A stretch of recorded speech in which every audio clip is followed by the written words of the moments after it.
Tonight's event is about a huge word. The word is exoneration, and what exoneration means is the official turning of the justice system 180 degrees, from guilty to not guilty. And this doesn't happen very often. The joke, the cynical joke, is that the jails are full of innocent people. All you have to do is ask these guys in jail. Well, in recent years, several universities have taken on the project of investigating questionable convictions. And what we know now is that there are 1,408 people who have been exonerated since 1989 in the U.S. People who were serving time in prison for crimes they did not commit. People who were wrongly convicted. 92% of them are men. 46% of them were falsely convicted of homicide. Mr. Glisson's case falls right square in the middle of these numbers. On average, these people serve 9 years. Eric served 18. He was in prison when you were born without hope of getting out. In homicide cases, the rate of official misconduct, which is to say that the prosecution and the detectives mishandled the case, the rate of official misconduct is quite high, 59% in homicide cases that have been exonerated. It's often said that eyewitness misidentification is the most common cause of false convictions. This is a misconception because when the exoneration program really got to work, it was on rape cases where DNA was the important piece of evidence. But as more and more of these cases have been processed, we're finding that perjury and false accusation are more than half of the time the case in an exoneration case. So I just wanted to lay that context before you, before we get started tonight. Here with you tonight is the Stony Brook USG president, 2 terms. Which years were you? 90, 91. 90 and 91. Dan Slepian was sitting where you're sitting. He was a student at Stony Brook. He was a USG president. He's gone on to a terrific career at NBC as a producer, and tonight he's going to lead us through this complex and interesting story. Dan, welcome home. Thank you. Speaking about, thank you, Professor Morrow. Speaking about those of you who are young, I'm used to the roving mic. I started my career working for a guy named Phil Donahue, who was a talk show host before Oprah, so he's the one that put the mic in your mouth so you move around a lot. Tonight, thank you for having us. I'm really excited about being here because I think that you're going to really enjoy meeting Eric and hearing this story. Tonight, you're going to hear about Eric Glisten, this photo that I took when he was still locked in his cell in Sing Sing. 18 years, nearly 2 decades for a crime that he didn't commit, a murder he had nothing to do with, completely exonerated. Professor Miller, and I know what he meant, said, goes from guilty to not guilty. Eric was actually innocent. And that there is a legal definition, right? Not guilty doesn't mean you're actually innocent. Eric was not guilty and he was actually innocent. But what's remarkable about Eric is he's a remarkable human being. And you're going to see why. Because basically, he got himself out of prison through a lot of the tools that you guys are actually learning here at Stony Brook. Freedom of information requests, perseverance, a fight, never giving up, fighting for the truth. But before we get to Eric's case, very quickly, how we got here and how I got here. When I graduated Stony Brook, as I said, I went on to work at the Donahue Show, and then I've been working as a producer with Dateline NBC. This is my 19th year at Dateline, actually. And more than a decade ago, I had done a story about a murder at the Palladium nightclub in New York City, that 2 innocent men were convicted for a crime they didn't commit. Very complicated story. It was actually, I was here talking about this about 6 or 7 years ago.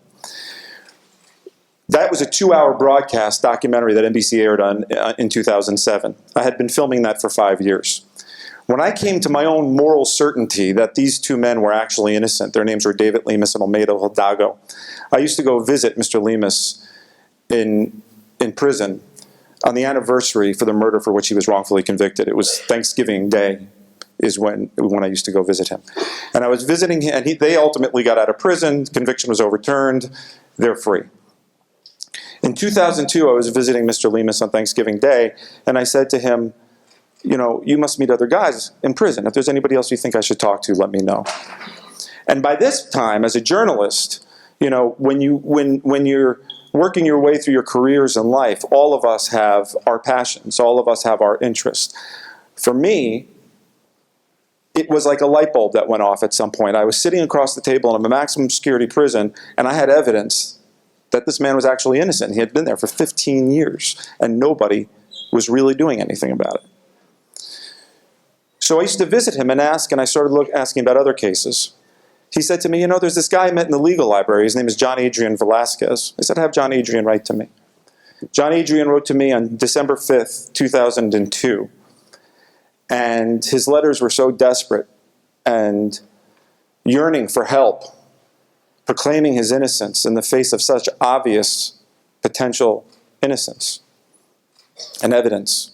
I spent 10 years investigating that case. In 2012, that aired with, it was Tim Russert's son, Luke Russert. It was his first primetime hour. That aired in 2012. It was nominated for 3 Emmys and won none, but that's okay. They say it's nice being nominated. It's not true at all. It's good to win. But in 2012, I was visiting John Adrian in the spring of 2012, and he said to me, you got to go see this guy, Eric Glisten. He's got quite a story. And the headline was that Eric was one of 6 people, 6 human beings, to be wrongfully convicted of the murder of a cab driver in the Bronx in 1995. And that when I learned about Eric's case, a federal investigator had just shown up recently to say, we know you're innocent because we knew who the killers were 10 years ago. They actually pled guilty in the federal system. We asked the NYPD about it, but the NYPD told us the murder never existed. So 10 years go by. He was convicted in 95 with 6 other people. In 2002, the 2 guys confess in the federal government, and the federal government goes to the NYPD and they're told the murder did not exist. So at that point, 8 people were in prison for a murder that 2 people committed. 10 years go by. In 2012, Eric, who had been fighting for a decade, never giving up. You look up tenacious in the dictionary, it should be, Eric Glisten should be, Eric Glisten, and tenacious should be the definition. Never giving up. Filing freedom of information requests, seeking information, always being denied, believing in his innocence, investigating the case from behind bars in his prison cell. And in 2012, he finally gets a freedom of information request back. And it's the cell phone records from a stolen cell phone from the cab driver, the victim, from 1995. And Eric, from his prison cell, figures out that dozens and dozens of calls were made after the victim's death, including one 3 minutes after his death. Eric, from his prison cell, finds out that the numbers called are 2 gang members that went down in a federal case. And he writes a letter smack into the middle of federal bureaucracy of law enforcement. Dear U.S. Attorney, my name is Eric Glisten and I'm innocent, and so are 5 other people. Miraculously, that letter landed on the desk of the investigator in the U.S. Attorney's Office in the Southern District of New York, a guy by the name of John O'Malley. Miraculously, he was the guy who got those confessions 10 years earlier from those other 2 guys. And he reads the letter and he says, holy crap, those guys confessed to me 10 years ago. He drives up to Sing Sing. He sees Eric and he says, I'm sorry, we didn't know you were here. But that wasn't the end of Eric's story. I started filming around there. You'll see Eric in prison in a minute. I'm I'm going to show you some clips to get you familiar with this story, and then you'll meet him. But that wasn't it, because even after that, the system, and we'll talk about this later, I'm sure, but the bureaucracy that is the criminal justice system took another 6 or 7 months to get him out. And when he did get out, and everybody else, they still didn't admit they were wrong and made him wear an ankle bracelet for 3 months. But when we sought out, when I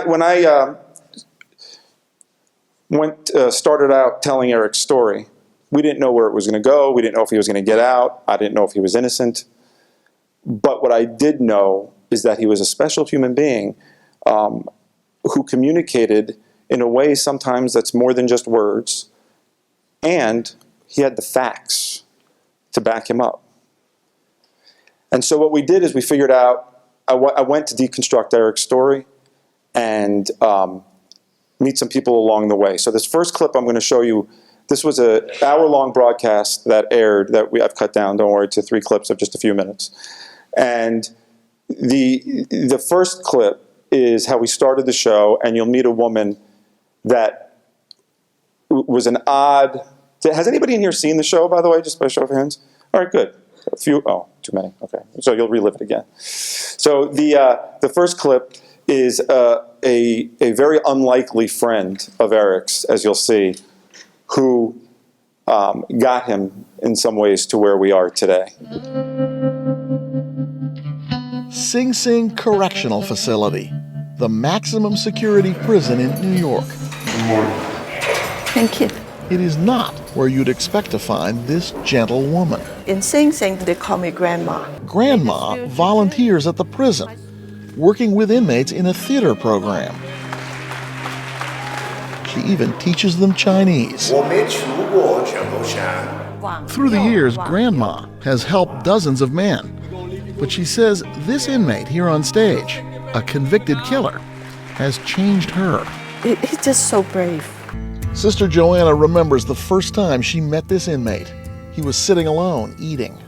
He said, my family sent me 30 pounds of food. So I said, your family must love you very much. And he said, yes, because they know I'm innocent. So who is this convicted murderer? He is inmate 97A7088, 38-year-old Eric Glisten. We first met him in the spring of 2012, when a Dateline producer working on a different story in Sing Sing met Eric in his cell. You gonna film me? He had been locked up for 18 years. You wanna see what it's like to live in here? I can touch the walls with my hands.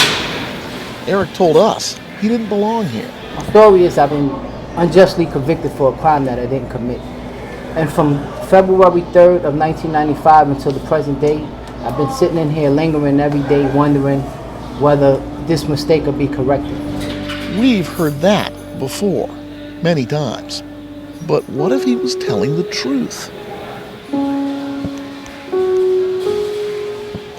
So, over time, How you doing, man? How'd you get up here? we began visiting Eric What's up? You're looking good. and listening to his story. When I got arrested, I was always under the impression that people who are guilty actually goes to jail. I didn't believe that I would be convicted of a crime that I didn't do. When police put the cuffs on him in 1995, Eric was 20 years old, the brand new father of a 1-week-old baby girl. Since then, their only time together has been spent in Sing Sing's visiting room. I have a family who I love and who loves me. My daughter, I need to get home to her and be a father. Eric often shared his story with Sister Joanna. Over time, she felt compelled to do something, anything for him. So she called the only lawyer she knew. The first person I could think of was Mr. Peter Cross. Attorney Peter Cross agreed to at least see if there was some truth to Eric's story. But there was still one problem. This is not the kind of law you normally practice. No, not at all. I'm a corporate lawyer. I do corporate litigation. I don't do criminal work. But once Cross learned the facts, he agreed to take Eric's case at no charge, representing a man who didn't seem hardened by prison, but almost frightened. It's terrifying because you could just be walking in the yard and then you could be shanked. That's the life of prison. a life he's lived for nearly 2 decades. Professor Miller was telling you about eyewitness identification. It is, frankly, a really unreliable form of evidence. People think that you see a shooting, somebody comes and shoots you, or shoots somebody you're standing next to, you have an indelible image etched into your memory. Study after study have shown that's actually not true. And the only thing that inculpated Eric and the others, which means the only evidence against Eric, was an eyewitness who was a drug-addicted homeless prostitute who, 2 weeks after the crime, the day of the crime, a 911 call comes in. Says a guy saw what happened. He calls 911. He says, I saw 1 or 2 men, black men, running away. No one really ever comes to talk to that witness again, the guy who called 911. But 2 weeks later, a woman comes forward and she says, I know some guys in the neighborhood who did this. And she names 6 people. And that's it. But worse, she couldn't possibly have seen what she said she saw. And worse, the detectives never checked out if she could see what she said she saw, as you'll see right here. There's no doubt that this woman was lying. I went out to the crime scene, and she could not possibly have seen what she said occurred. So what could Miriam Tavares really see? Here's the problem with Miriam's story. From that police video, we know this is where the cab came to rest. But we also know the shooting happened a couple of car lengths back, sort of where that red SUV is. We know a man in that building called 911 when he heard the shots, and he said he saw only 1 person running away from the scene. Now, a couple of weeks later, Miriam Tavares comes forward. She lives in that building over there. Now you're looking at me from just outside the window through which Miriam says she saw all of this happen.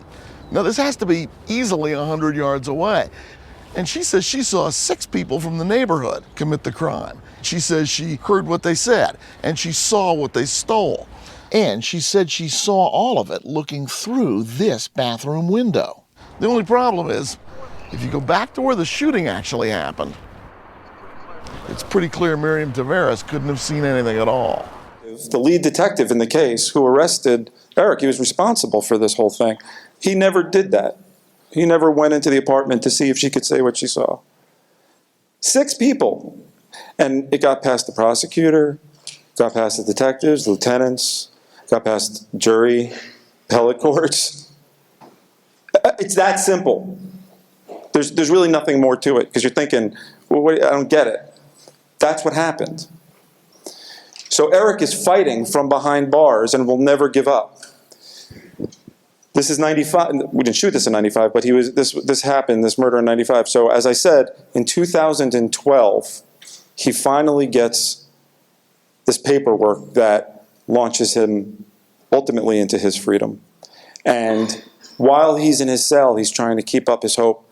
He's trying to keep up any sort of semblance of hope in the face of other people really not being, I mean, you remember Professor Miller said there was just over 1,000 people since the 80s exonerated. Think of any bureaucracy in the world. You know it doesn't work 100% of the time. The DMV, government, doesn't work 100% of the time. We're human beings. There's 2 million people in prison in America. If 1% is actually innocent, what is that, 20,000 people or something? If 5%, I happen to think it's a little bit higher. So since the 80s, we've exonerated over 1,000 people. If 5%, if it works 95% of the time, it's a pretty good system. If 5% are actually innocent, it's 100,000 people in prison today. It's an epidemic in my view.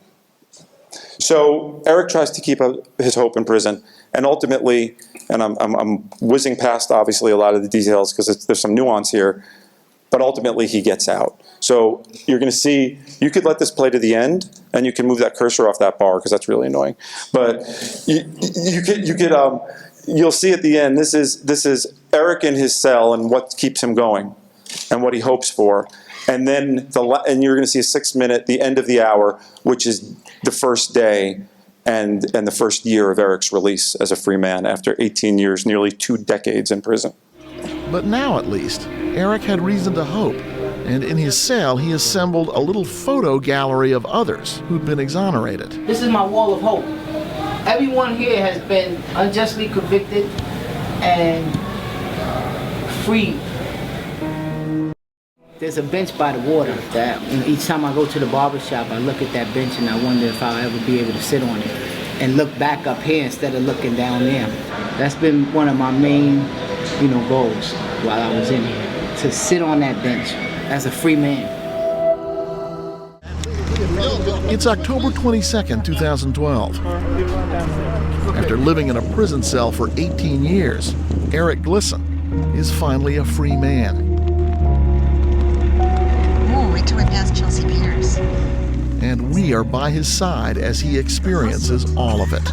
Oh! I seen this in the magazine. He's tap dancing. Eric's first few hours of freedom Hello? are part exhilaration, Hello? part discovery. Hello? He's never actually used a cell phone. Where's Cynthia? Hello? You got it upside down, Eric. Hello? No. It's upside down. Huh? Like this. Oh, hello? Huh? Can you hear me now? Like the commercial? That was my first cell phone call.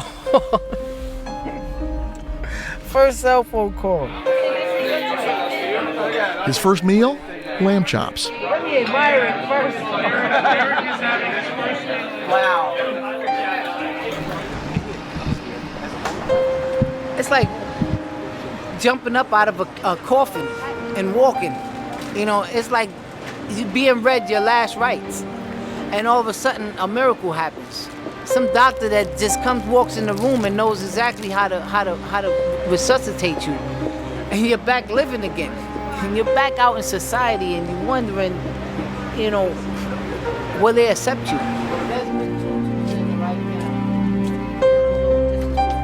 Yeah, you see it? On his first night of freedom, Eric's lawyer treats him to a hotel room. Right now, I got a key that's a plastic card.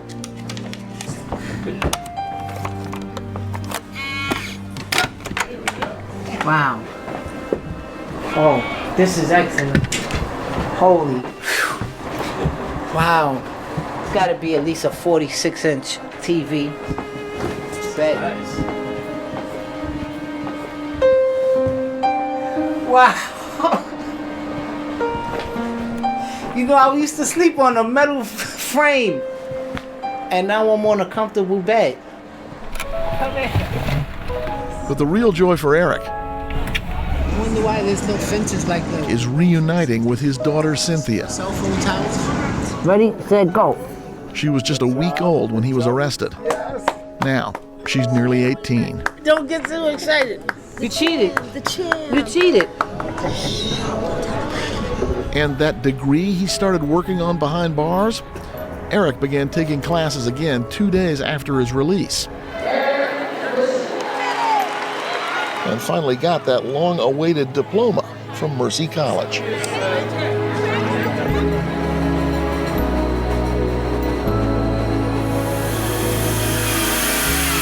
Today, a fully exonerated Eric Glisten is a businessman, an entrepreneur. I'm basically doing everything single-handedly, all of the reconstruction of the ceiling. There's gonna be 4 tables. On the 1-year anniversary of his release, Eric opened a fresh juice business that he built himself, named Fresh Take.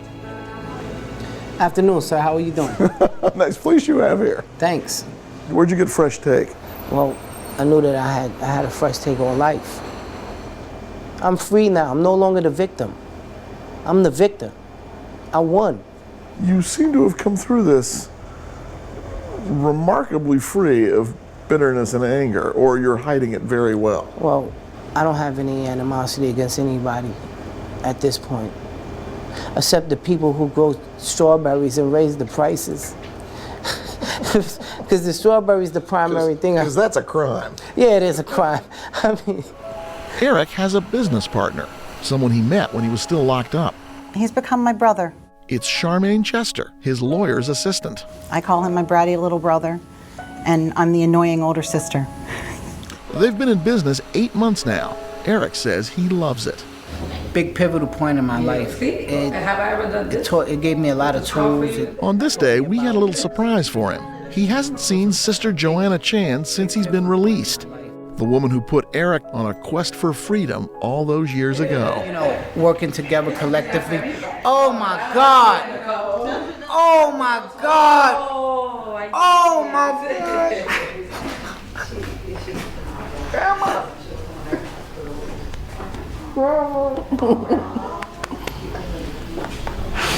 Oh my God! Congratulations! Thank you, Grandma.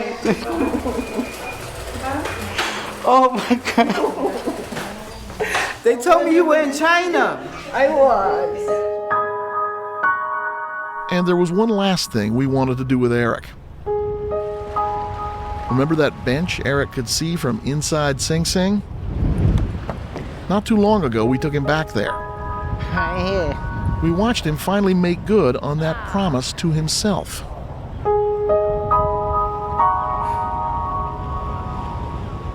To get that other view of the prison. This time, from the outside.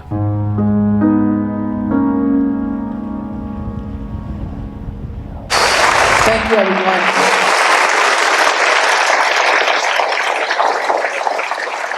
Wow. You know, this is actually my second time seeing this. I seen it the first time it aired, and I never watched it again because it brings tears to my eyes. And I just want to thank everyone for showing up and showing interest in this story, and giving me an audience to present what happened to me and show you that there is injustice in this world, and that you, as up and coming students and people who are going to be in the journalist career, will have an opportunity to change some of that by exposing these things and being aware of them, and carrying on my fight. And I just want to thank you for that.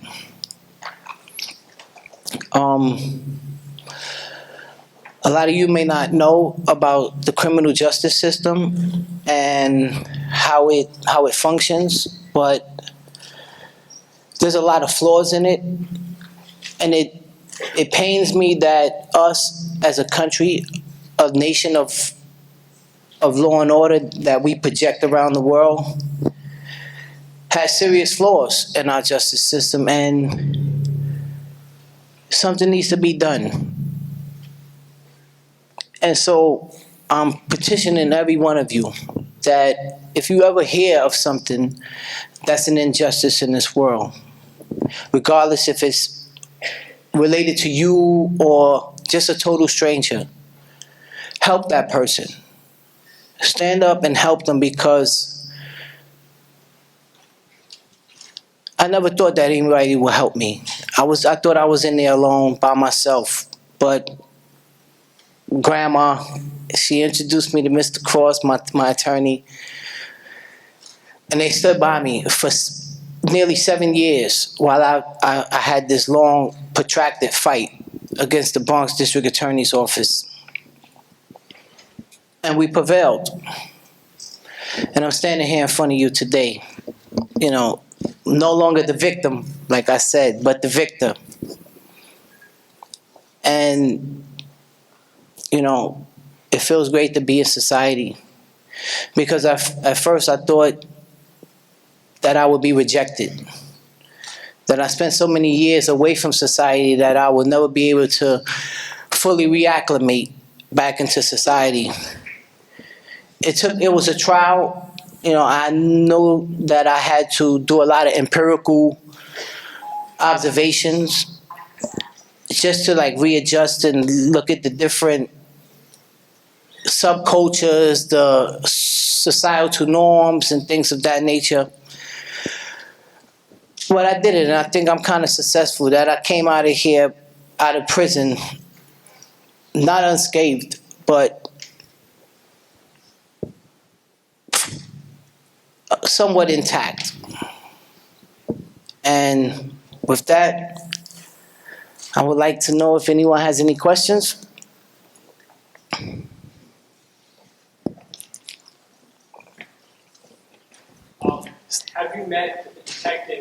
officers that arrested you? No. Basically, right now they're secluding themselves because there's major legal matters that's involved with the case right now in terms of civil matters. Do I sit down? Brother, you can do whatever you want to do. You're free. Yeah, you're a free man. Have a seat. How do you turn this on? Don't worry about that one. Just put it on the ground, and they'll take care of it. So, I have to do this because I have kids and because I'm a professor. Why was getting a diploma the first thing you needed to do? Well, I dropped out of school in 6th grade. I wanted to hang out with my friends. I wanted to be, part of the group. A lot of peer pressure. I just wanted to be a likable person. And I've always found myself wanting to please others. And so I dropped out of school in 6th grade, and I hung out with my friends, and I actually never went back.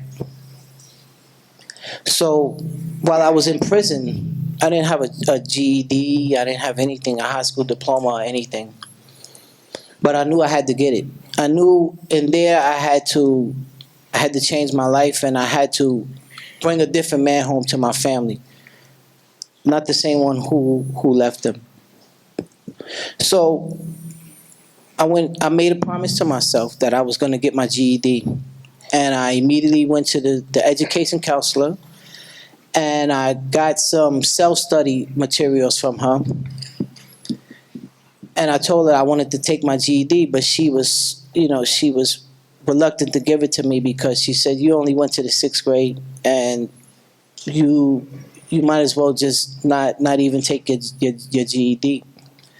But I told her I'm going to take this GED and I'm going to pass it. And so she gave me the self-study, and I stood in almost every day, didn't go for recreation or anything. And I passed it on my first try. And after that, immediately after that, they had college, Mercy College in there, where the professors would teach in the daytime on the campus and then come and give classes at night.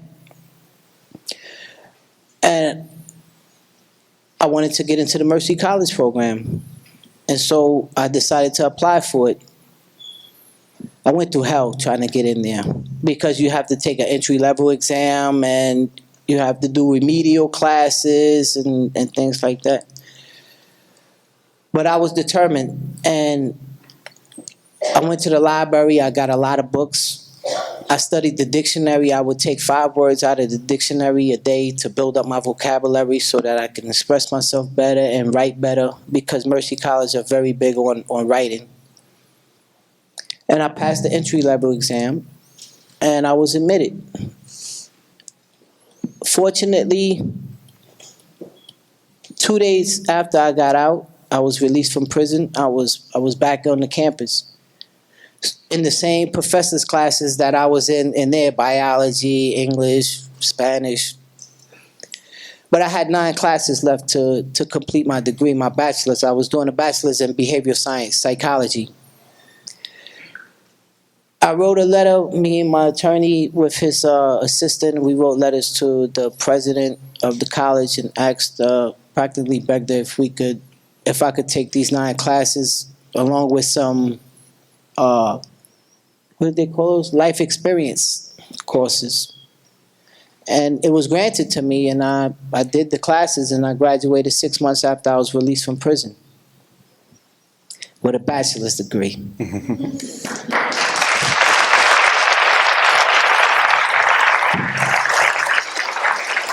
So I've taught myself because I was my main critic. I always thought that I couldn't do it. But once I got that taste that I could, there was no stopping me.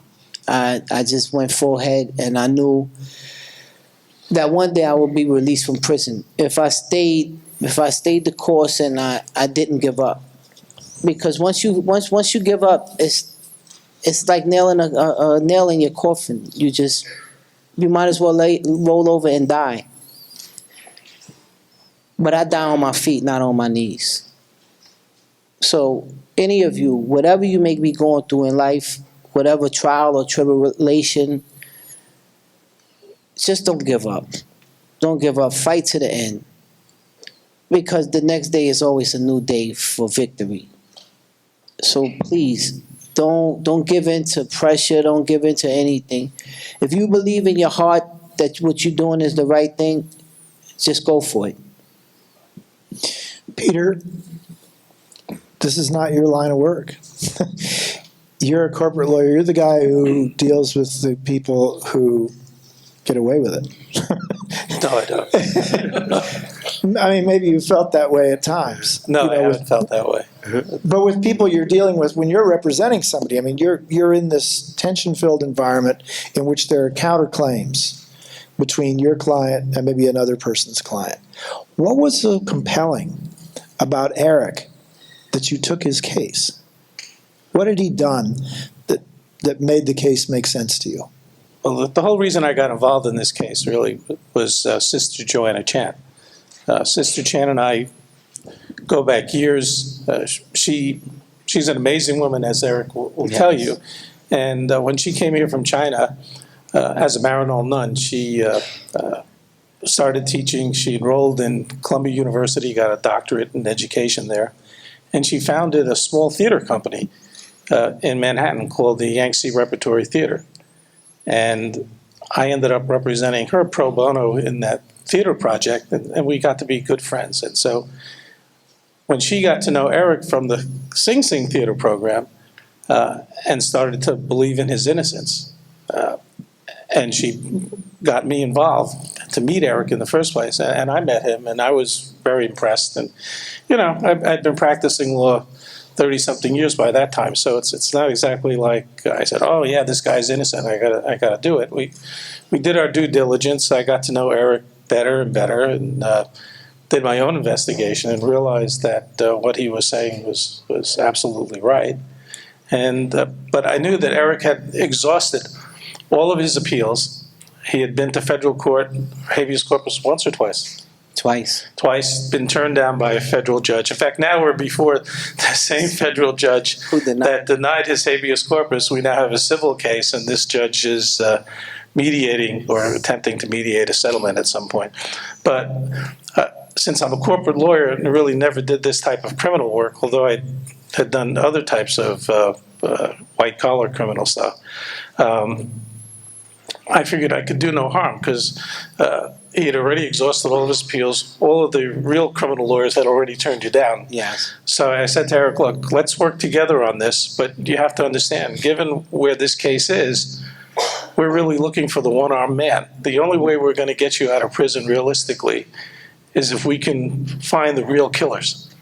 And that was our quest. For 6 years, Eric and I worked together, mostly Eric writing letters, coming up with it seemed like almost every day, Eric was calling with a new idea or something else to look into while he was in prison. And my secretary, Charmaine, really became his sidekick. He would call us with an idea and we would look into it. Some of them were really crazy. Some of them were better than that. And eventually one of Eric's letters landed on the right desk, and the rest is history. But the key, and I'm sorry if I offended you with my question, it was badly worded. People are always trying to offend lawyers, but I think we do a very good job. Yeah. Journalists as well. The key was, no offense to Eric, was not his character so much, was it, as it was the research that he brought to you. Is that true? Well, that there was information that he had that was No, actually it was because we didn't have that information. All I had was Eric's strong conviction that he was innocent, and my read on him was that he was telling the truth. Now, of course, while I believe that he was telling the truth, you're always a little bit skeptical in dealing with any client, because any client, even in a civil case, their idea of what is actually true may not be, exactly what someone on the other side is going to think is true. So But once I dug into the case and I realized that this woman couldn't possibly be telling the truth, that's when it really became a quest. So if we to think try to about find the real killers. if we think about sort of the verification of your account and the verification of what actually happened, you had documentary evidence in the form of the cell phone records. No, that we got much later. But Which you got much later. You at some point did some what I call ground truthing. You went and said, "There's no freaking way she could see that from We here." did what the police should have done. We went to the apartment, we went with a video camera, and we filmed what you could see from there. And it was very clear, if you looked at all the evidence that the police had, that the shooting occurred. It was more than although this video says a couple of car lengths, it was more like 300 yards. Yeah. From where she said she saw it happen, and it just was impossible. And then if you take the time of year and how cold it would be in January, she's supposedly out there looking out her window and hearing all this stuff occurring, hundreds of yards away from where she actually was. It was just. So, I mean, you were looking at as close as you could get to direct physical evidence. Yeah, we were on the scene. Right. On the scene, you're taking pictures, you're documenting it. When you went to the producers above you, what were the drivers? What was it that made this story something that they said, yeah, they get a lot of pitches, right? I mean, what's the ratio of rejected pitches to accepted pitches? This is being recorded, right? Yeah, I mean, like, what was the selling point? What convinced them? Eric, it's a challenging thing with these stories because very often if somebody is in prison and is actually innocent, Dateline is not the innocence show. Usually it's a husband killing a wife or a wife killing her husband. That's really our show. And so we're a murder mystery show. And there's other things that we do. Sometimes. And this was a story that was important to me. And very often with these types of stories, it's very difficult because there's what I'll call a certain emotional access that the audience needs to really plug in and care about the guy behind bars. They've got to sympathize with somebody. And frankly, that's why you met Grandma, Sister Chan, before you met Eric in the story. Because I started filming Eric when he was still a convicted murderer behind bars. I'm sure there's a lot of producers who go to their bosses and say, there's an innocent guy in prison or whatever. Yeah, okay, sure. And just the thought of it, not saying they disbelieve it, but anybody knows that it's a major expedition to get to the bottom of these stories, and particularly if a man is still in prison, a jury has spoken, and that's a pretty strong statement, and it's gotten through the criminal justice system. So, with Eric's story, it was really Eric, and I don't really know what sold it, but sometimes these are difficult to do. So the interesting thing listening to you talk, Eric, is that it seems to me, and I haven't known you all that long, that you've made a great deal of use of the things you've learned in school. You're talking about coming out, and it's almost like you were a social scientist coming into this strange culture. You talked about subcultures and cultural ways. Yeah. I guess the thing that I'm interested in about from each of you. What happened was when I got out, 2 days later I was back enrolled in college, so I didn't have a chance for anything. I was looking for normalcy because every day I was in school, so I needed school. I rode the train a lot, and I just observed. I observed everybody. I observed everybody's demeanor, their interaction with each other. What are some of the things that you remember? Some of the things that were different. Yeah, there was major differences. Like about society today. Like I seen that everybody was just in tune with these cell phones, or either with a nuke or some electronic reader. But the thing that really hurt me the most that I was drawn towards was that everyone out here has become an individual. There's no more sense of community anymore. Like people come together collectively as like a human race. Like when I was home, everybody has their own things that they're doing, and I notice more that people are just working today just to maintain their poverty. So that doesn't give them any room for leisure or interaction or socializing or anything. It's just get up in the morning, go to work, come home, eat, feed your kids or whatever, do some extracurricular stuff, and then back to bed, and the next day is repetitive. It's the same thing. But I want to change that. So I spoke with my attorney, I really want to go to law school. I don't have the time for it right now, but I really do want to go to law school. I don't want to major in criminal law or anything, but I want a law degree because I want to run for public office. That's my goal, and I'm gonna do it one day. Believe me. Because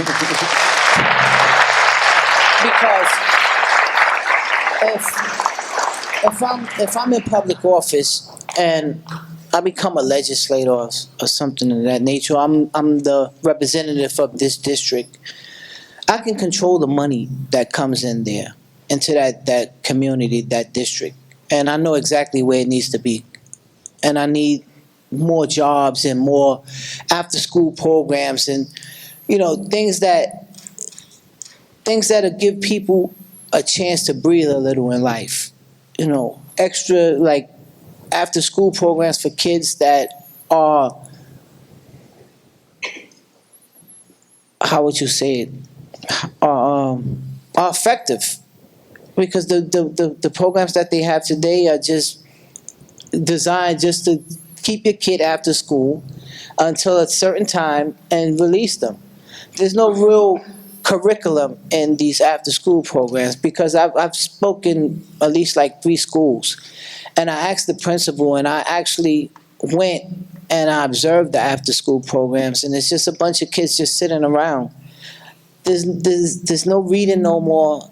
Kids don't even know about books anymore. Everything is on a cell phone.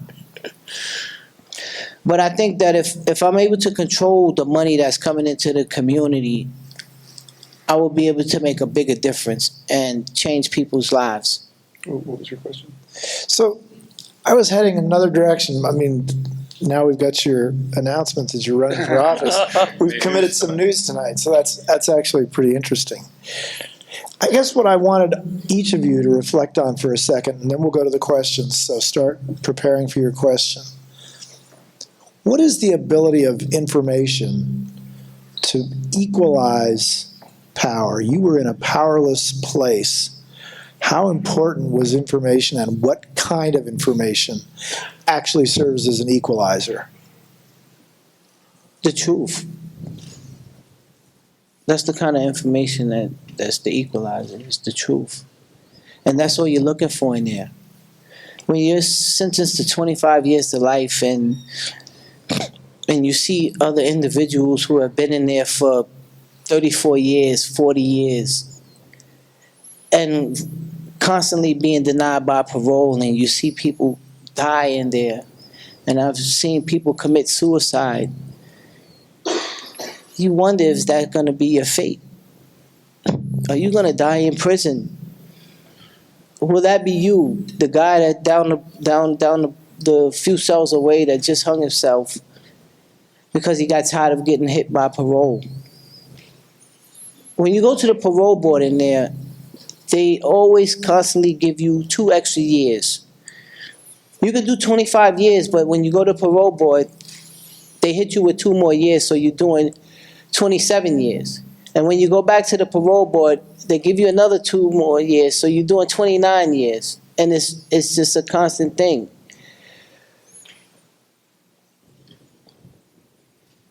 Peter? Well, It's scary. It's very scary. So you're looking for the truth. You want to get out of there, so you're going to fight.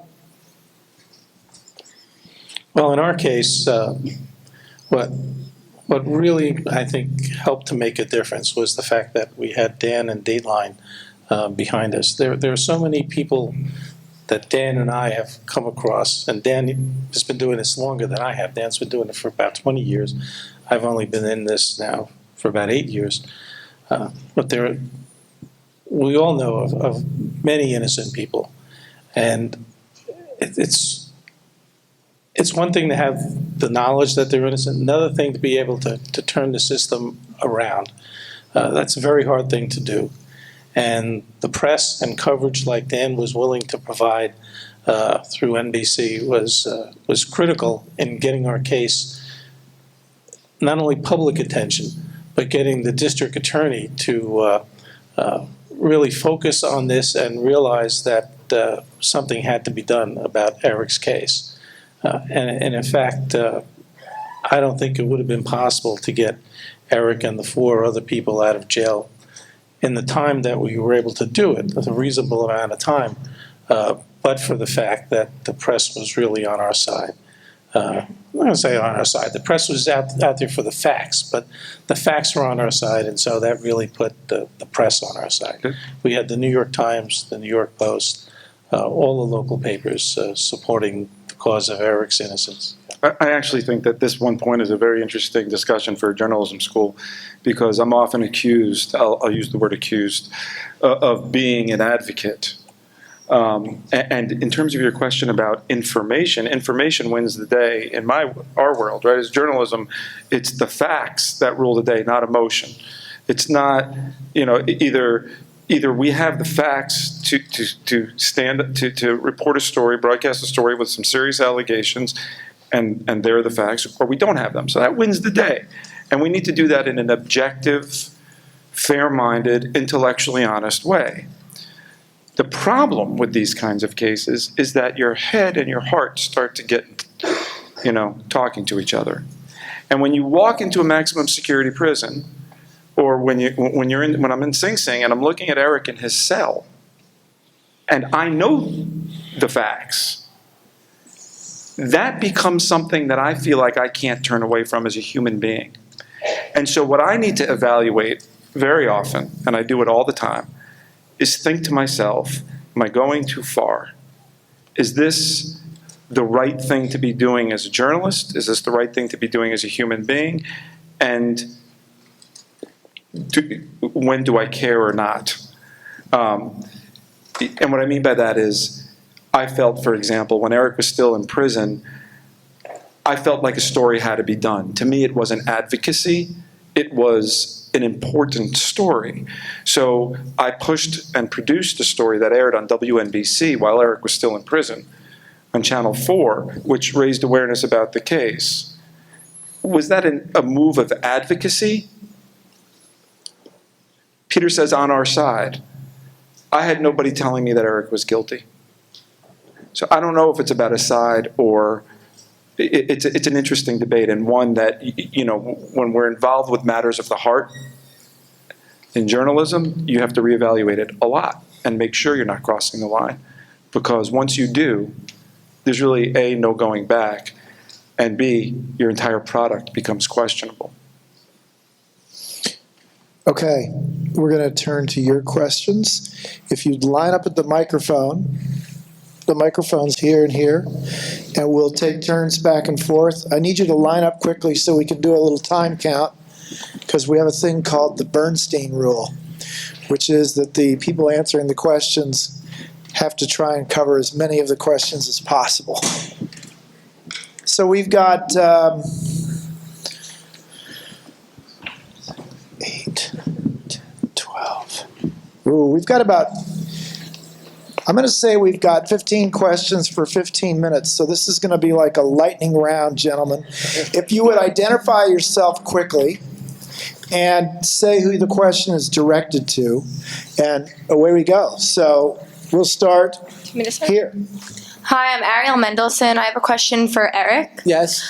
So in general, when people go to jail for when they're innocent, they get like a stipend at the end or something. I was wondering what you got when you got released. Yeah.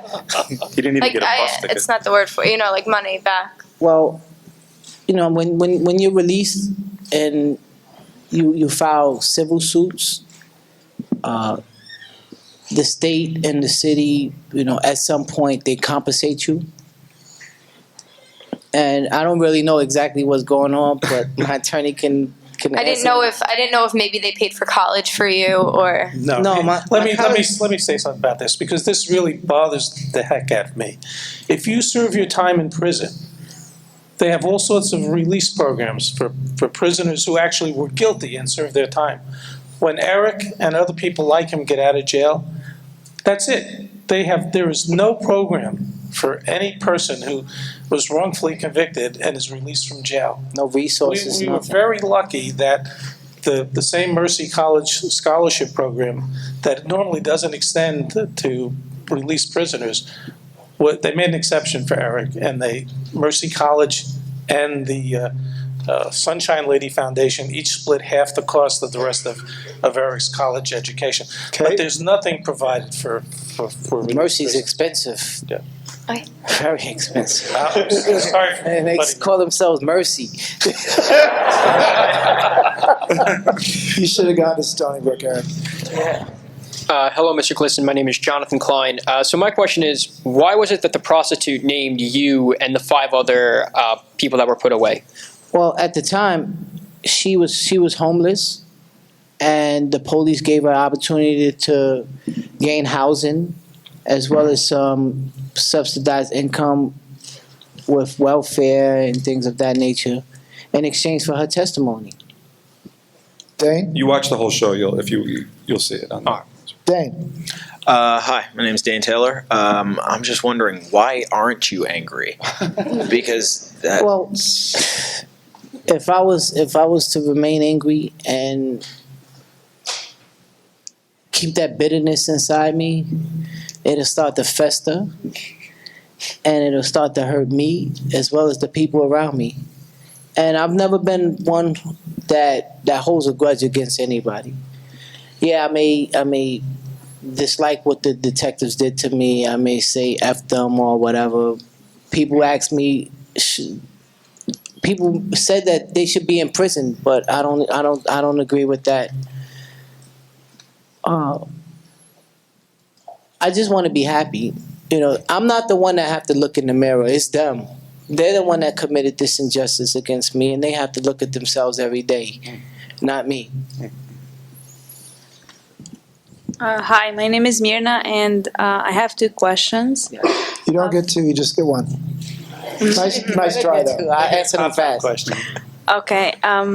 Did any family members or friends actually believe that you were guilty? Well, a lot of my family members abandoned me while I was in there, which hurt a lot. But since then, I forgave them, and I still keep contact with them.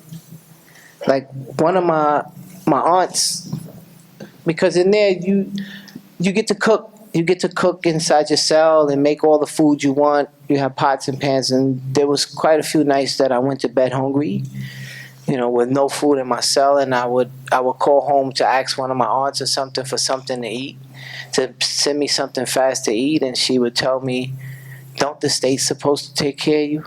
Mm-hmm.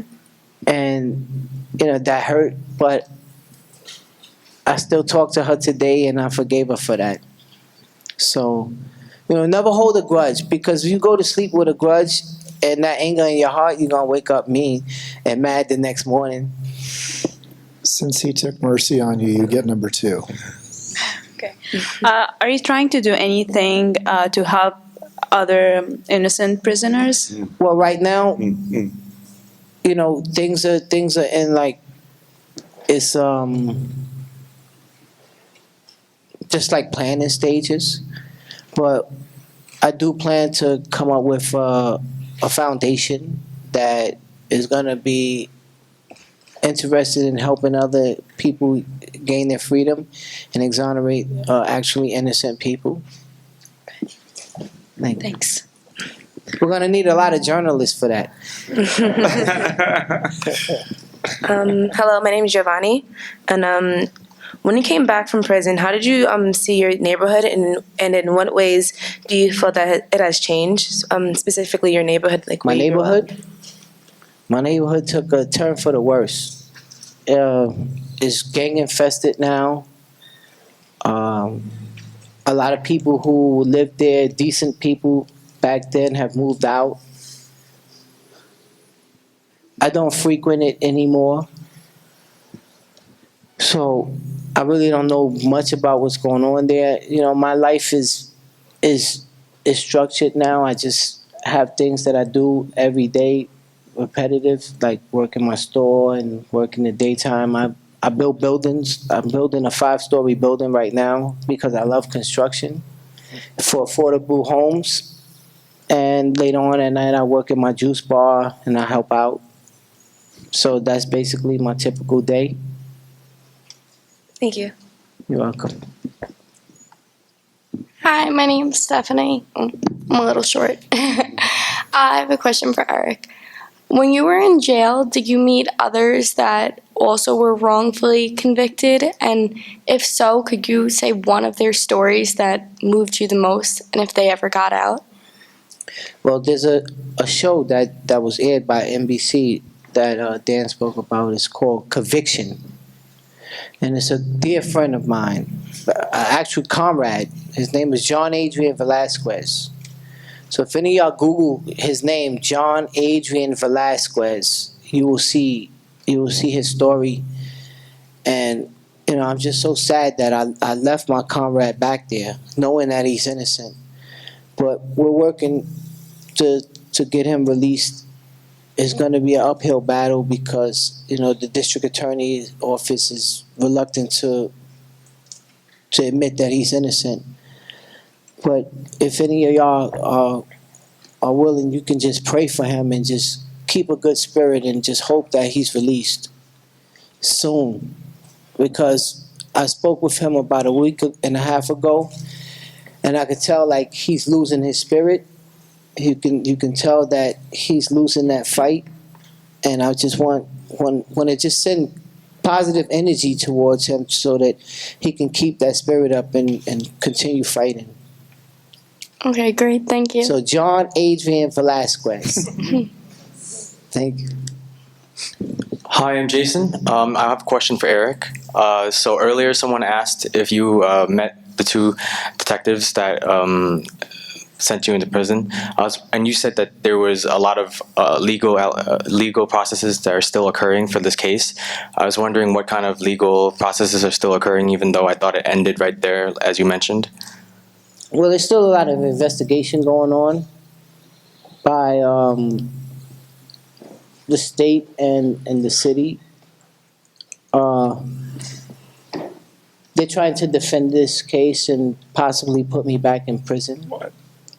Because they're asking questions about, you know, they're asking about whether I was really involved in this case. They're still asking this question to themselves. And I know I'm innocent. They know I'm innocent. And they have the two guys who did it. So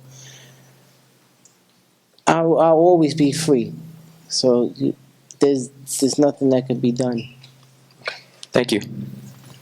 Hi, my name is Saish, and my question is to Eric. How did you trace the call history of the victim who was like calls made 20 years ago while you were still in the prison? Like, can you repeat that?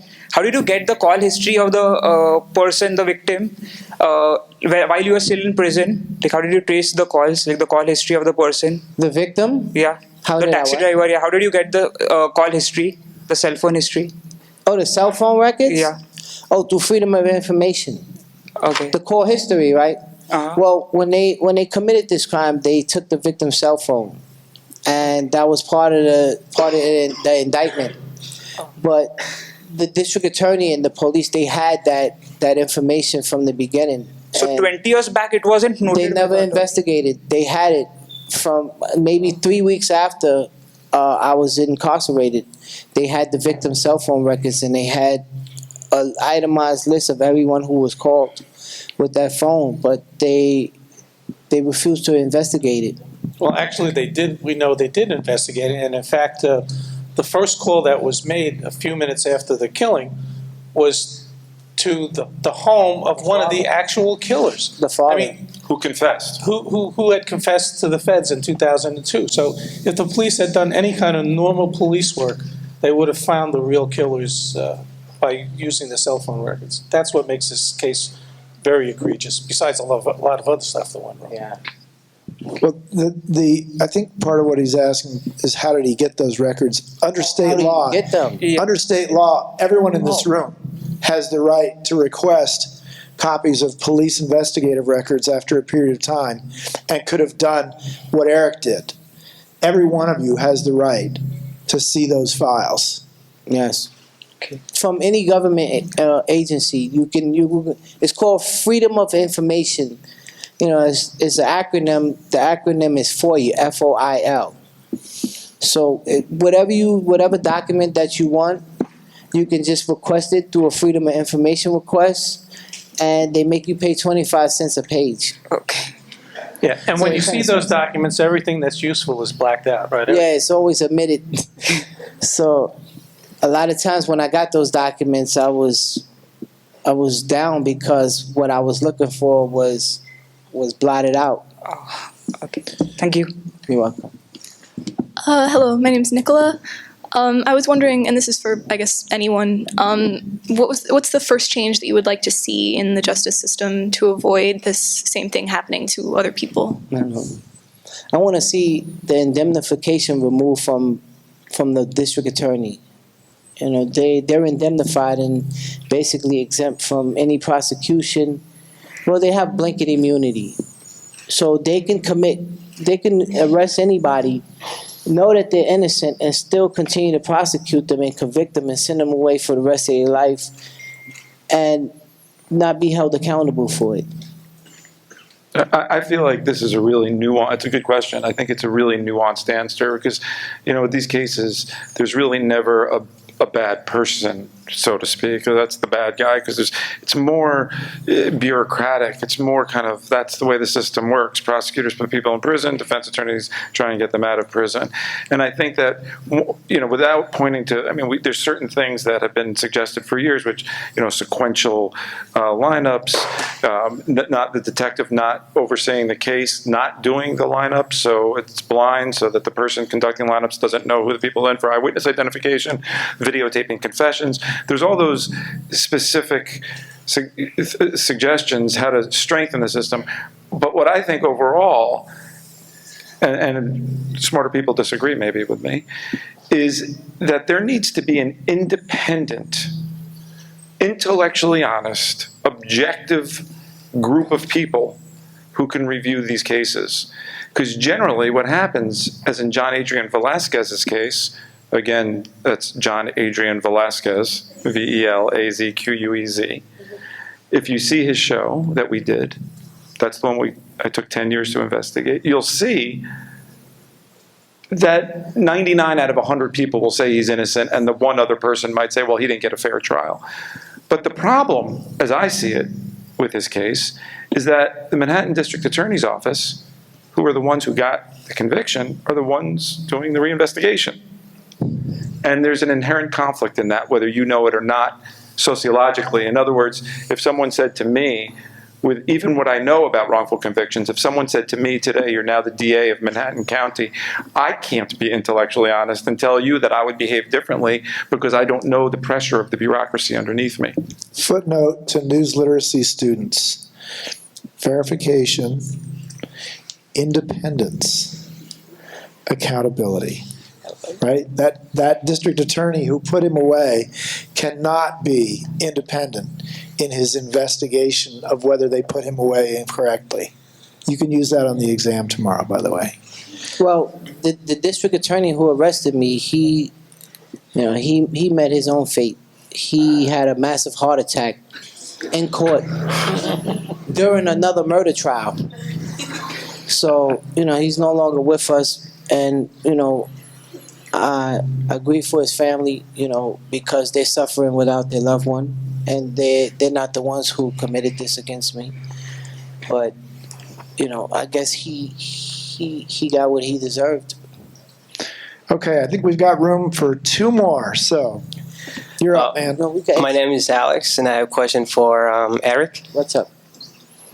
We heard pretty much a lot of story what happened to you after, and what did you do to fight against. What happened that night? Like, what were you doing at that moment? Can you describe us a little in Well, detail? the crime happened at, I think it was 4 o'clock in the morning. I was asleep. I was at home sleeping. You know, I wasn't arrested until 2.5 weeks after. And I just had my daughter. I watched her come out. I was there in the hospital. I seen all of this. I got to spend 2 weeks with her, and then I was just taken away. You know, so you know that had to be one of the most darkest times of my life. So, this lady who accused you, she had no reason to believe that that was you? She just... Eric had a sexual relationship with her? With the one night witness? stand? Is that what you're asking about? No. The main witness? Oh, no. I'm sorry, not being... No.